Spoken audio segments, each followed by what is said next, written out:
Hello viewers, welcome from my channel সাহাবাড়ি.com। সাহাবাড়ি.com-এর পক্ষ থেকে জানাই আন্তরিক অভিনন্দন এবং শুভেচ্ছা। আমার এই ভিডিওটি যারা দেশ ও বিদেশ থেকে দেখছেন তাদের সকলের প্রতি রইল শুভকামনা। প্রতি বছর ঘুরে ফিরে শীত আসে, দেশের শীত সঙ্গে নিয়ে আসে হরেক রকমের ঋতুবাহারি ফুল, টক মিষ্টি কুল, সজিনার ডাঁটা, নানান শাকসবজি, হাওর বাওরের মাছ, পিঠাপুলি, নবান্নের ধান, খেজুরের রস ও পাটালি গুড়। বয়ে আনে উত্তরে ঠান্ডা হাওয়া, সেই সঙ্গে নিয়ে আসে শুষ্কতা, ঠোঁট ফাটা। কিন্তু সবচেয়ে আমার হৃদয়কে যে জিনিসটা খুব বেশি আকৃষ্ট করে তা হলো শীতের অবারিত সরিষা ক্ষেত, হলুদে হলুদে ভরা শীতের সরিষা ফুলের মাঠ। শীতের মলিনতায় প্রাণের স্পন্দন নিয়ে আসে সরিষা ফুল। দিগন্ত বিস্তৃত হলুদ সরিষা ফুলে সেজে উঠেছে প্রকৃতি। নাগরিক জীবনের কর্মব্যস্ততা থেকে একটুখানি প্রশান্তির জন্য ছুটে যাওয়া আমার নিভৃত পল্লী, আমার জন্মস্থান মির্জাপুর।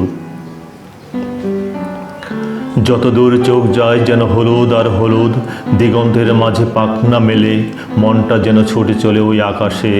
তারই মাঝে ললনারা এলোকেশি আঁচল উড়িয়ে ছুটে চলেছে।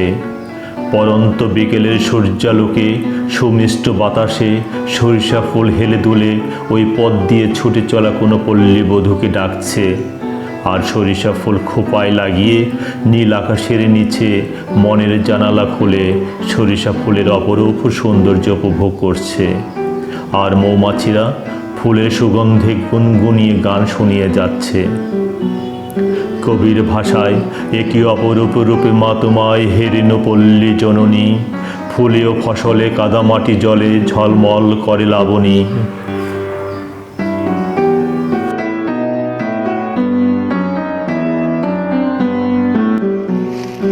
হ্যালো ভিউয়ার্স, আমরা এসেছি মির্জাপুর উপজেলার যে প্রত্যন্ত অঞ্চল, সেটা হলো যে সরিষাদের গ্রাম। এবং এই গ্রামে সাধারণত এই সিজনে সরিষা চাষ করা হয় এবং সরিষা ফুল এমনভাবে ফুটেছে যে চারিদিকে মনে হয় গ্রামটা হলুদ বর্ণ হয়ে গিয়েছে। অপূর্ব দৃশ্য। সাধারণত বিকালের দিকে প্রচুর পরিমাণের এখানে লোক আসে তাদের ছবি তোলার জন্য, সেলফি তোলার জন্য, ভিডিও ফুটেজ নেওয়ার জন্য, তাদের দৃশ্যটা দেখার জন্য। আপনারা নিজেও দেখতে পাচ্ছেন যে চারিদিকে শুধু সরিষা ফুল। এই গ্রামটাকে মনে হয় সরিষা ফুল বাগান। সরিষা ফুল বাগান। যারা এই ভিডিওটি বিদেশ থেকে দেখবেন তাদের মধ্যে সত্যি একটা অন্যরকম অনুভূতি তৈরি হবে যে মাতৃভূমি এবং জন্মভূমি তো কেউ ভুলতে পারে না। তারা বিদেশ থেকে যখন দেখবেন যে ন্যাচারাল এই পরিবেশটা দেখবেন, তা অপূর্ব দৃশ্য, সত্যি একটা অপূর্ব দৃশ্য। এবং বিকেল হলে পরে যে চারিদিকের যে একটা হালকা বাতাস এবং বাতাসে এই সরিষা ফুলের একটা সুগন্ধ ছড়িয়ে পড়ে এবং এটা উপভোগ করার একটা বিষয়, একটা অপূর্ব দৃশ্য। শুধু হলুদ আর হলুদ চারিদিকে।